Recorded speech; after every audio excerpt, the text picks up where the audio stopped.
दक्षिण भारत के मंदिरों को देख के आपको कैसा लग रहा है? दक्षिण भारत की मंदिर देखिए, इतना शानदार स्ट्रक्चर है। इसमें भगवान कृष्ण जो है राधा जी के साथ में है, अपनी माँ के साथ में है। विष्णु जी हैं, बगल में दो उनके सलाहकार हैं, कृष्ण जी हैं। मतलब भगवान कृष्ण से लेकर के जितने भी विष्णु जी के अवतार थे, सारे लोगों का चित्रण इस मंदिर में है।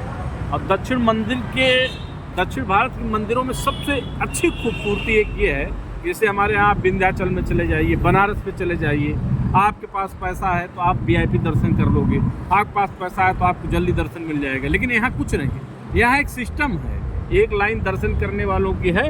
आप जाइए, अपना दर्शन करिए, दूसरे तरफ से आप आइए। ना तो आपको यहाँ कोई पंडा तंग करेगा, ना तो आपको यहाँ कोई कर्मचारी तंग करेगा। और आप भगवान के शरण में अच्छे तरीके से दर्शन प्राप्त करिए और अच्छे तरीके से जो है उनका आशीर्वाद लेकर के, प्रसाद लेकर के मंदिर से बाहर आइए। और मंदिर में घुसने पर ये मालूम पड़ता है, जिस तरीके का स्ट्रक्चर है इन मंदिरों का दक्षिण भारत में, वो एक बेहतरीन स्ट्रक्चर है। कहीं आपको मानवता की बात को दर्शाते हुए दीवारों पे दिखाया गया है, कहीं कृष्ण की बातों को दर्शाते हुए दिखाया गया है, कहीं भगवान शिव की बातों को दर्शाते, कहीं मानवता की बातों को दर्शा। मतलब इस तरीके से मैंने देखा कि दक्षिण भारत में लोग इतने व्यस्त हैं, इतने मस्त हैं अपने काम में, कोई झगड़ा लड़ाई नहीं। मैं आज 7-8 दिन से दक्षिण भारत की यात्रा में केरल गया, कर्नाटक गया, तमाम जगहों गया। मैंने देखा कि हर आदमी अपने काम पर फोकस करता है, यहाँ मेड़ पीट लाश किसी प्रकार की कोई झगड़ा नहीं।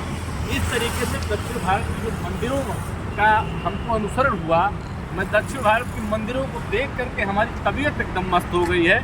और यहाँ का जो कल्चर है, जो यहाँ की व्यवस्था है, जो यहाँ मैंने पुलिस नहीं देखा जाता।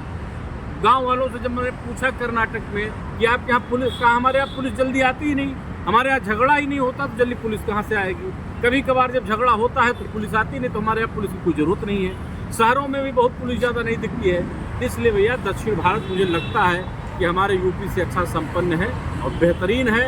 और मंदिरों के माध्यम से भगवान, मानवता और दानवीरता की जो कहानियाँ यहाँ देखी गई, वो बहुत ही अच्छी हैं और समझदार लायक हैं, उनको सुनने लायक है, उसका अनुसरण करने लायक है। मैं इस समय जो है राधा कृष्ण टेम्पल के सामने खड़ा हूँ। ये पीछे भगवान विष्णु का टेम्पल है और मैं राधा कृष्ण के टेम्पल के जस्ट सामने, ये देखिए राधा कृष्ण टेम्पल दिख रहा है। और मैं प्रभु से आस्था और विश्वास के साथ प्रणाम करता हूँ कि इसी तरीके से हम लोगों पर कृपा बनाए रहें, मानवता के प्रति हम लोग अग्रसर रहें, गरीबों की सेवा करें, लोगों के बीच में अच्छे विचार पैदा करें। और कहीं भी किसी प्रकार की अगर कोई गलती होती है तो मैं भगवान राधा कृष्ण जी से क्षमा चाहता हूं और अच्छा काम करने का प्रयास करूंगा। आपसे यही उम्मीद है, आप अपना आशीर्वाद बनाए रहें।